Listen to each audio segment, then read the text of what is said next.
Seguimos en el bloque de marco legal e instrumentos de gestión.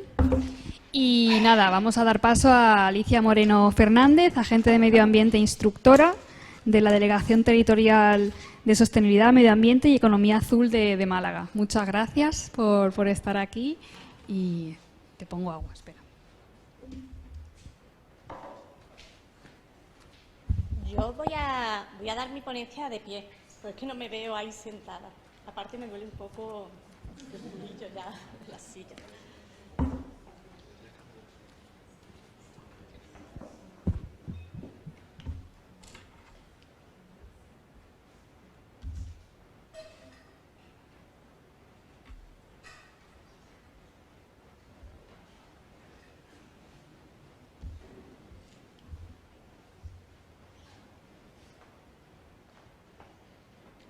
Bueno, yo creo que se escucha, ¿no? Bueno, lo primero también dar las gracias por la invitación aquí a esta ponencia, a este proyecto. Ya solo conocer la isla, la verdad que ha merecido la pena. Vivir en un sitio maravilloso, sí. Vale. Tal como me han presentado, yo soy agente de medio ambiente y desde hace años tengo asignadas parcialmente funciones como instructora de procedimientos sancionadores.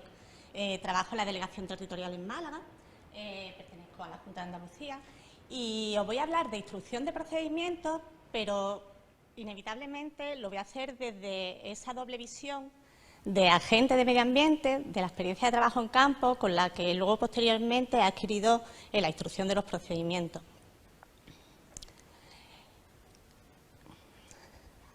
En Andalucía tenemos la gran suerte de que se creó una estrategia andaluza contra el veneno. Se creó en el año 2005 y entre muchos de sus objetivos, uno de sus objetivos clave fue apostar por los agentes de medio ambiente, por la formación. Y a eso lo quiero decir en esta ponencia.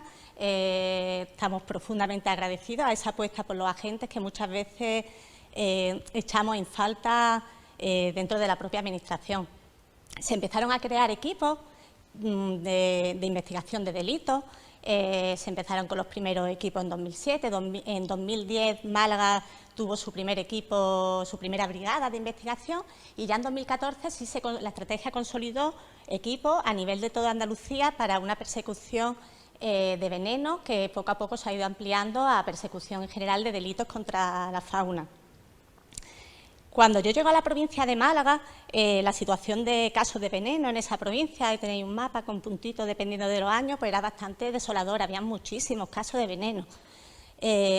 Todos sabemos cómo afecta el veneno, ya no solo la no selectividad, sino ese riesgo de desaparición de especies que tenemos, que están en peligro en nuestros territorios. En Málaga, concretamente, hemos llegado a tener diferentes territorios con población de alimoche, pero estos poquito a poco fueron cayendo a causa de veneno hasta que en el 2010 se extinguió la última pareja que quedaba de alimoche en la provincia. Los que trabajamos en campo, bueno, puedo hablar desde la experiencia, cada vez que levantamos un animal muerto y lo metemos en una bolsa, yo creo que algo se mueve por dentro, es inevitable. Pero cuando levantas a la última pareja de tu territorio, que queda de una especie como esta, como la limoche, pues eso duele mucho. Y te hace tomar conciencia aún más del gran problema que tiene ya no solo los casos de veneno, sino todas aquellas actividades ilícitas que tienen que ver con aquellas actividades ilícitas que al final afectan a la biodiversidad. Y en este punto creo que es muy importante que para solucionar esto hay algo fundamental, que es que esa cadena que conformamos dentro de la Administración muchas partes no deje de funcionar.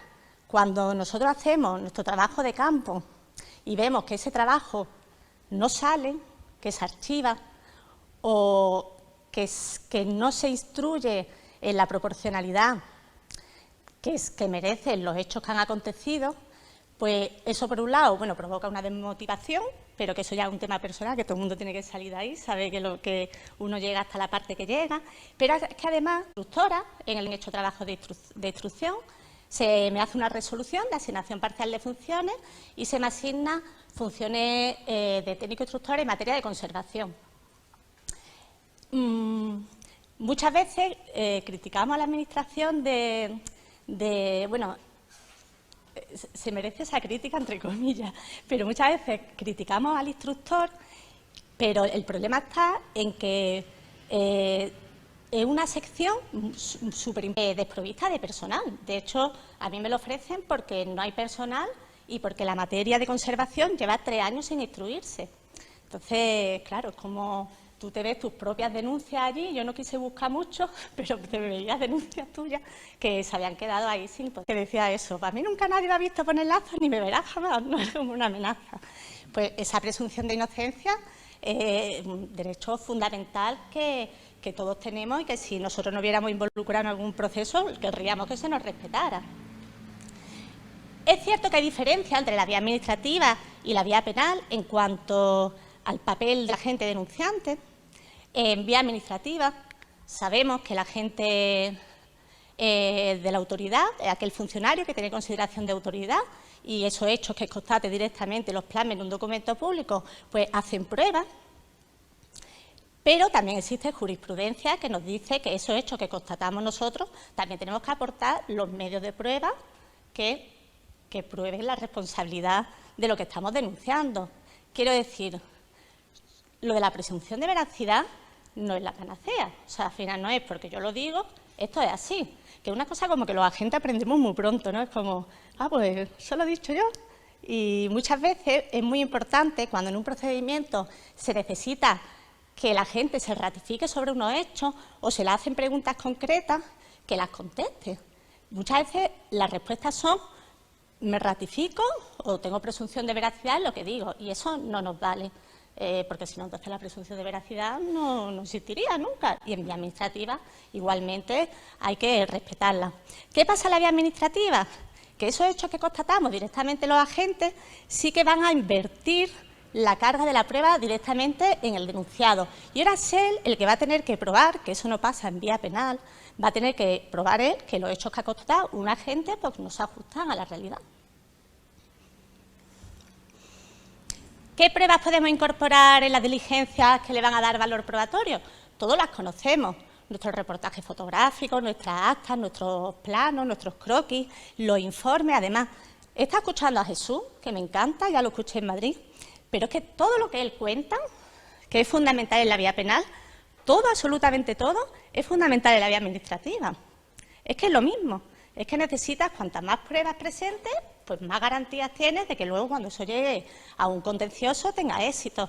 Que aquí estamos hablando de sanciones muy altas, también suspensión de derechos, los acotados, se les cierra el coto, eso al final lleva a un contencioso. Nosotros hemos tenido muchos casos que llegan a contencioso.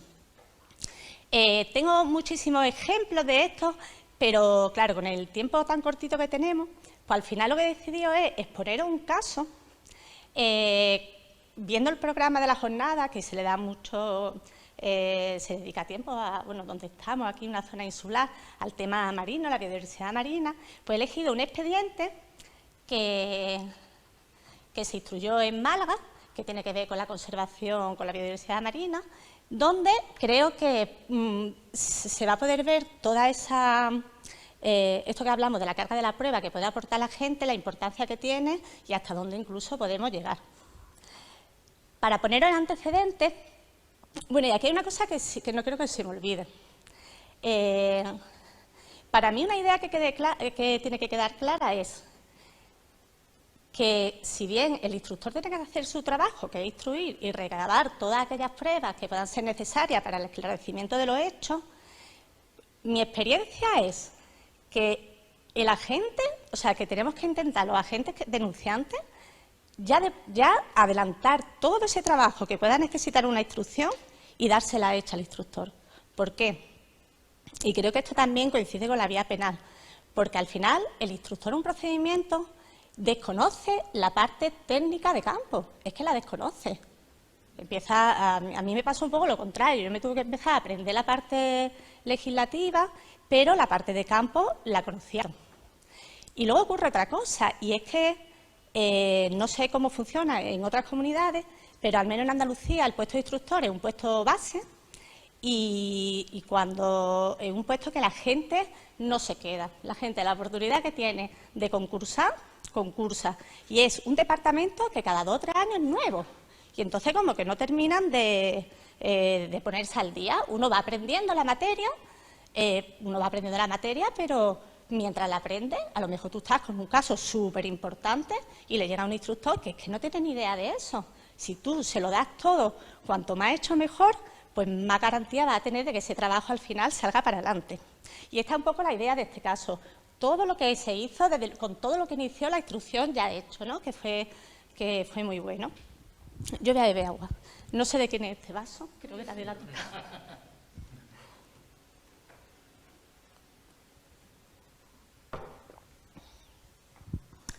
Os pongo un antecedente rápido. Esto parte de denuncias de pescadores que denuncian a otros pescadores de otro puerto porque están usando explosivos para la pesca. Se escuchan detonaciones en alta mar, los agentes empiezan a investigar y tienen conocimiento de que estos pescadores están adquiriendo explosivos, material pirotécnico de gran tamaño. Luego también saben que el número de capturas de estos pescadores es mucho más elevado que el del resto de pescadores, usando el mismo arte de pesca, el cerco. Y en el momento espacio-temporal coincide que van apareciendo varamientos de delfines en la costa cercana a donde pescan estos pescadores. Y a su vez hay como un movimiento que sale mucho en prensa de denuncias de estos pescadores de que hay que tomar medidas con los delfines que le están haciendo trizas a las redes. Los agentes, esto es un trabajo del Seprona de Málaga. Aquí los agentes, después de hacer varias inspecciones para intentar sorprender a los pescadores utilizando estos medios prohibidos, no lo consiguen y al final deciden hacer una inspección en el puerto y inspeccionar en los barcos. Entonces inspeccionan hasta 7 barcos, bueno, no sé cuántos barcos, y en 7 barcos encuentran lo siguiente. Aquí lo que encuentran son petardos, material pirotécnico, que es de uso legal, pero fijaros cómo lo encuentran. Lo encuentran adosados a piedra o a plomo y además los tienen o bien escondidos, algunos en el baño, pero muchos los tienen en el puesto de mando, al lado de los sonares, ¿no?, para ver las masas de peces. Otra cosa que creo que mejora mucho la instrucción del procedimiento es romper esa barrera que a veces tenemos o que existe de los agentes con el instructor del procedimiento, ¿no? Igual que ha dicho Jesús, de que tengamos ese acceso al fiscal o al juez, pues en vía administrativa tenemos que intentar tener ese acceso al instructor. Aquí se pusieron en contacto conmigo los agentes porque, claro, en Andalucía tenemos que la tenencia de un medio de captura prohibido es leve. Al final es una infracción de 60 a 600 euros. Y ellos querían ver cómo podíamos mover este tema, porque, claro, ahí había una intencionalidad de uso. La Ley de Andalucía te tipifica como infracción grave la utilización, que no se había podido demostrar. En ese mismo tipo te mete la utilización y el transporte. Utilización, transporte y comercialización. Bueno, vamos a ver, lo tenían en los barcos. Digo, vamos a meterle el que lo estaban portando, un medio de captura prohibido.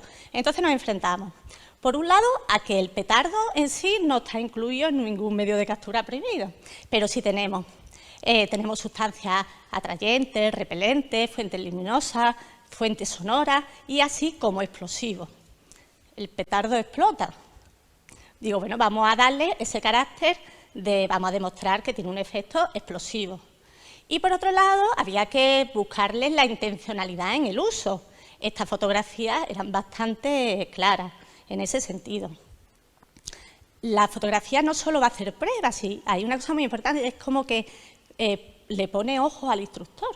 Lo de que una imagen vale más que 1000 palabras, tú me puedes explicar mucho cómo estaban los petardos, pero esto está bastante claro de cómo los tenían. Las actas son súper importantes. Yo no pensé nunca como agente que luego una acta levantada en el momento in situ podía tener tanta fuerza. Además, es importante Las actas normalmente tienen un apartado de alegaciones para darle al denunciado opción a que él manifieste y cobra mucha importancia cuando lo hace él a mano, con sus propias palabras. De hecho, tenemos que proponerle, decirle, escriba usted aquí lo que usted quiera escribir. Y en este caso, absolutamente todos los pescadores alegaron que era lo único que tenían en referencia a esos petardos para espantar a los malayos, que es a lo que ellos llaman a los delfines, y porque le estaban destrozando las redes. Otra cosa que se entienda luego más o menos, aquí por abajo, para espantar, fueron las alegaciones. Estas actas cobraron mucha importancia. ¿Qué alegaron después en el expediente? Hombre, ellos alegaron que ellos que iban a llevar eso para los delfines, que ellos lo llevaban por las fiestas navideñas, que habían sido hace poco, y entonces era para festejar desde el barco las fiestas navideñas. Uno se imagina echándose petardo con esa piedra, ¿no? Y no tiene mucho sentido. Tampoco aportaron prueba en contra de que lo usaban para las fiestas navideñas. Por lo tanto, esto llegó a contencioso, eso tuvo su sentencia, y esto fue una cosa que se tuvo bastante en cuenta.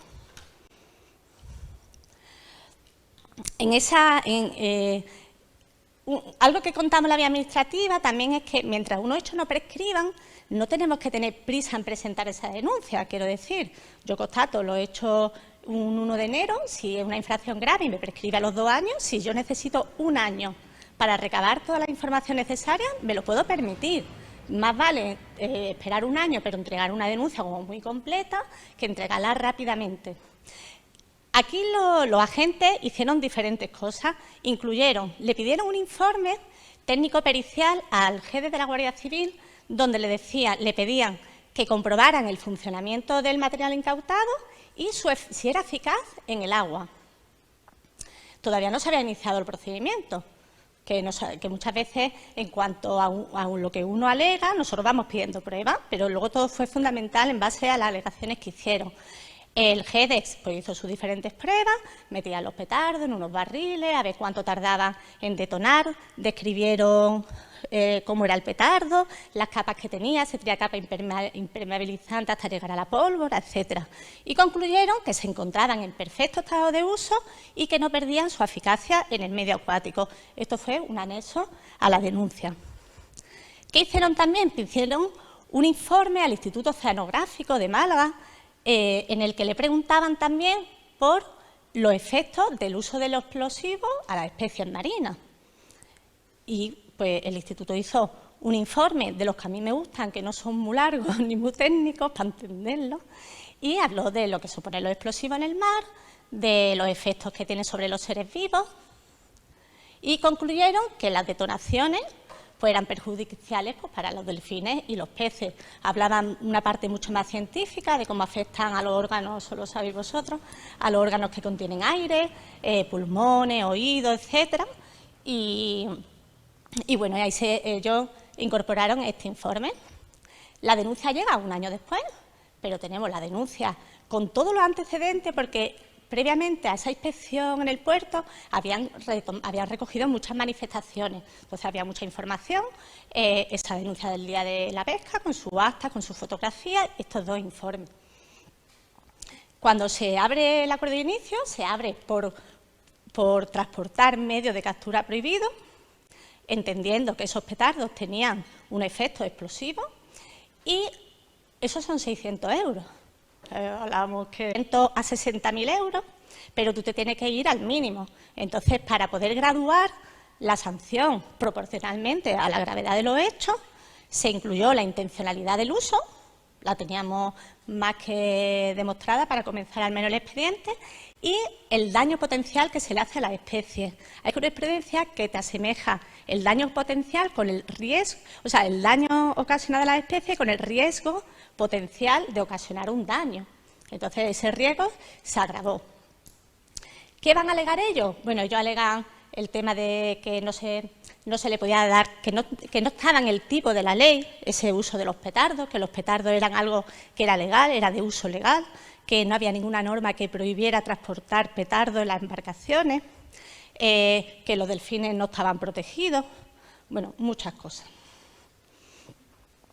Y presentan un informe de un oficial del Ejército, un coronel, donde como prueba, ellos tienen su parte, tienen que presentar su prueba, donde viene a concluir que esos petardos en concreto perdían su efectividad en el agua, que no eran efectivos y que tampoco provocaban ningún daño a la fauna marina. ¿Qué no encontramos en el expediente? Pues tenemos dos informes contradictorios. Tenemos, por un lado, el informe del GEDE y tenemos el de la parte contraria. ¿Cuál es la función del instructor? Pues tiene que valorar ambos informes para poder descartar, para poder continuar con la responsabilidad o no de los hechos. Aquí lo que se pidió fue un informe dirimente, se buscó a un profesional que fuera independiente o imparcial, no tenemos el contacto de otro coronel, experto en explosivos, y se le pidió que hiciera un informe de valoración de ambos informes.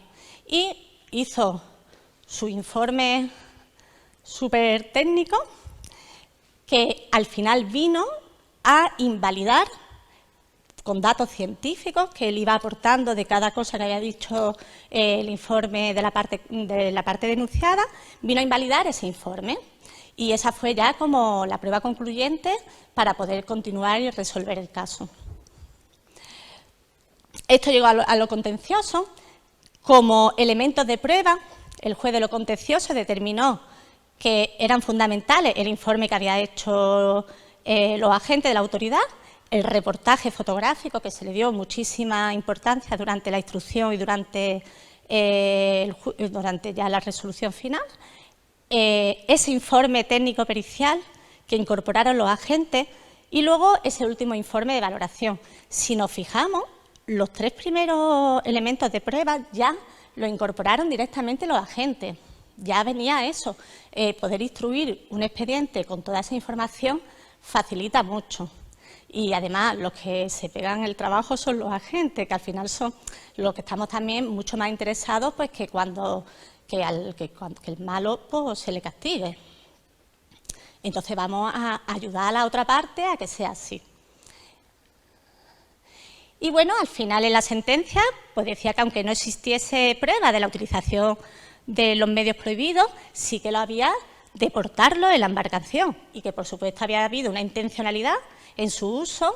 Se habló mucho de todos los antecedentes descritos por los agentes y de ese material cómo se encontraba adosado a las piedras. Se les desestimó el recurso contencioso y se hizo firme la sanción administrativa. Voy a ir terminando.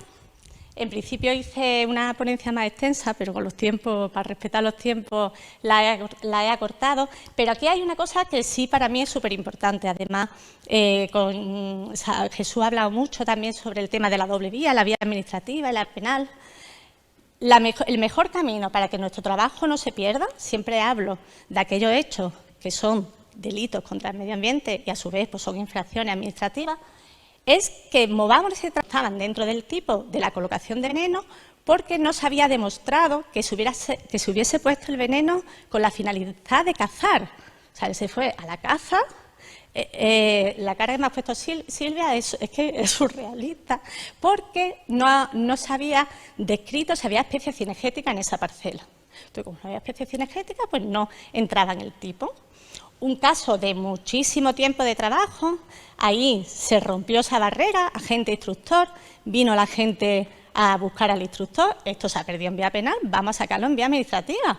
Se continúa en vía administrativa y llegó a un contencioso, le desestimaron sus recursos y tuvo una sanción bastante elevada.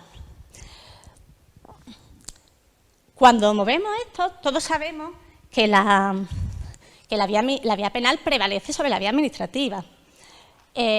Bueno, importante, cuando nosotros lo movemos por ambas vías, a la autoridad administrativa le vamos a informar que hemos presentado diligencias penales para que se comunique con la vía penal a la hora de suspender el procedimiento administrativo y no resolverlo antes que el penal. Pero al penal también le vamos a decir que deduzca luego testimonio de si ha habido o no algún tipo de ilícito penal. Sabemos, el principio non bis in idem, que no se podrán sancionar aquellos hechos en los que exista identidad de sujeto, hecho y fundamento. Esto es importante, no se podrán sancionar, pero no te estás diciendo que no se puedan tramitar. Vamos a empezar la tramitación. Y es cierto que en vía administrativa, si tenemos conocimiento de que existan diligencias penales, tenemos que suspender. Pero vamos a continuarla y la vamos a dejar preparada para cuando en vía penal, si se archiva, la podamos recuperar. Y luego, los hechos declarados probados en resolución judicial penal van a vincular a los órganos administrativos. Pero es que esto es para lo bueno y para lo malo. O sea, si se absuelve una persona y unos hechos declarados de que no hay responsabilidad, bueno, pues ya está, se ha terminado ahí. Pero muchas veces el que no haya indicios de infracción penal no quiere decir que no lo haya de infracción administrativa y tampoco le quita la presunción de veracidad que tiene la gente cuando ha denunciado unos hechos. Por eso es importante que podamos recuperarlo luego en vía administrativa. Y además, esa tramitación de diligencias penales no nos van a parar los plazos de prescripción. Entonces, quedémonos tranquilos que no se nos va a caducar ni se nos va a prescribir. Y ya, para terminar, es que hay un caso que necesito comentarlo porque hemos hablado de la importancia de la personación de la ONG en los procedimientos penales, pero es que en vía administrativa también se puede hacer y además es muy exitoso. No se hace mucho, pero se hace. Mi segundo caso de veneno se personó WWF, se personó Pablo Ayerza en el procedimiento administrativo. Además, en caso de una finca así como muy potente, en Málaga, donde se había colocado veneno. Entonces, ahí se hizo una inspección conjunta de agentes de medio ambiente y Seprona, y la parte de Seprona se fue como a una caseta de donde estaban los guardas y los agentes fueron a campo. Paralelamente, se localizó cebos colocados en campo y en esa caseta de los guardas, uno de los guardas, en pleno agosto en Málaga, le dio mucho frío, se puso su chaqueta, algo que llamó la atención a los guardias, y lo pillaron pues escondiendo un bote de veneno. Ese procedimiento, yo aprendí muchísimo de Pablo Ayerza, aprendí lo más grande. Yo no sabía que existía lo de la autoridad intelectual. Yo no soy jurídica, yo desde que estoy instruyendo me gusta mucho leer sentencias, leo muchas cosas, pero hay términos que los aprendo cada día. Hoy con Jesús acabo de aprender un montón de cosas. Entonces, ese procedimiento, esa denuncia se llevó en vía penal contra el guarda del coto por la tenencia y la colocación del veneno, pero en vía administrativa lo abrimos contra la entidad propietaria de la finca y gestora cinegética, que era la misma, como la autoría intelectual de que era el único beneficiario de esa colocación de cebo envenenado. Se resolvió con la responsabilidad, no lo puedo contar, fue todo con prueba indiciaria y lo recorrieron en alzada y en ese momento sale la sentencia penal y condenan al guarda. Entonces, ¿qué dijimos en vía administrativa? Pues ahora, fíjate por dónde tenemos una prueba directa. La condena en firme del guarda del coto. Las resoluciones penales van a vincular a la vía administrativa. Nos vino de lujo. Entonces, ya en ese último informe al recurso de alzada se tomó como prueba directa la condena en firme del guarda y como prueba indiciaria pues todo el resto de pruebas que se habían obtenido. Se le desestimó el recurso de alzada y al final acabó con una condena en vía penal y una sanción administrativa con un año de cierre de coto.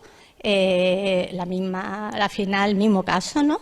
Pues vamos a mover estas vías porque sorprenden y al final hay que darle oportunidad al trabajo que hacemos. Para mí lo más importante no son tanto las condenas, que a todos nos gustan.